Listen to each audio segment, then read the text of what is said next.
Although my wife and I were millionaires by 1989, we were not financially free until 1994. There is a difference between being rich and being wealthy. By 1989, our business was making us a lot of money. We were earning more and working less because the business system was growing without any more physical effort on our part. We still needed to convert the cash flow coming from the business into even more tangible assets that would generate additional cash flow. We had grown our business into a success, and it was time to focus on growing our assets to the point where the cash flow from all our assets would be greater than our living expenses. By 1994, the passive income from all of our assets was greater than our expenses. Then we were wealthy. The definition of wealth is the number of days you can survive without physically working, or anyone else in your household physically working, and still maintain your standard of living. For example, if your expenses are $1,000 a month, and if you have $3,000 in savings, your wealth is approximately 3 months or 90 days. Wealth is measured in time, not dollars. By 1994, my wife and I were wealthy indefinitely, barring great economic changes, because the income from our investments was greater than our monthly expenses. Ultimately, it is not how much money you make that matters, but how much money you keep and how long that money works for you. Regardless of how much money people make, ultimately they should put some in the I, investor quadrant.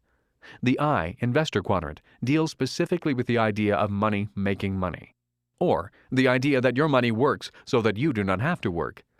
Yet it is important to acknowledge that there are other forms of investing. People invest in their education.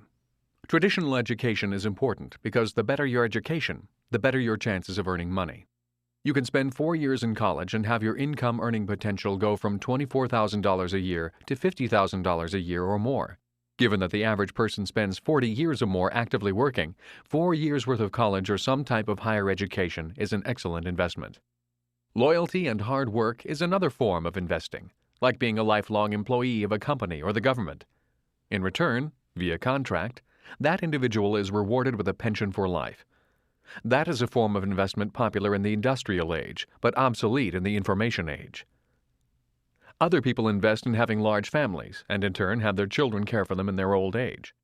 That form of investing was the norm in the past, yet due to economic constraints in the present, it is becoming more difficult for families to handle the living and medical expenses of parents. Government retirement programs, such as Social Security and Medicare in America, which are often paid for through payroll deduction, is another form of investment mandated by law. But due to massive changes in demographics and costs, this form of investment may not be able to keep some of the promises it has made. And there are independent investment vehicles for retirement that are called individual retirement plans. Often the federal government will offer tax incentives to both the employer and employee to participate in such plans. In America, one popular plan is the 401k retirement plan, and in countries such as Australia, they are called superannuation plans. Although all of these are forms of investing, the I, investor quadrant, focuses on investments that generate income on an ongoing basis during your working years. In other words, is your money working for you and generating current income for you? Let's look at a person who buys a house as an investment and rents it out. If the rent collected is greater than the expenses to operate the property, that income is coming from the I, investor quadrant. The same is true for people who receive income as interest from savings or dividends from stocks and bonds. So the qualifier for the I, investor quadrant, is how much income you generate from the quadrant without working for it. Besides the obvious advantages of knowing how to make money with money and not having to get up and go to work, there are also many tax advantages that are not available to people who have to work for their money. One of the reasons the rich get richer is because they sometimes can make millions and legally not pay taxes on that money. That's because they make money in the asset column, not in the income column. Or they make money as investors, not workers.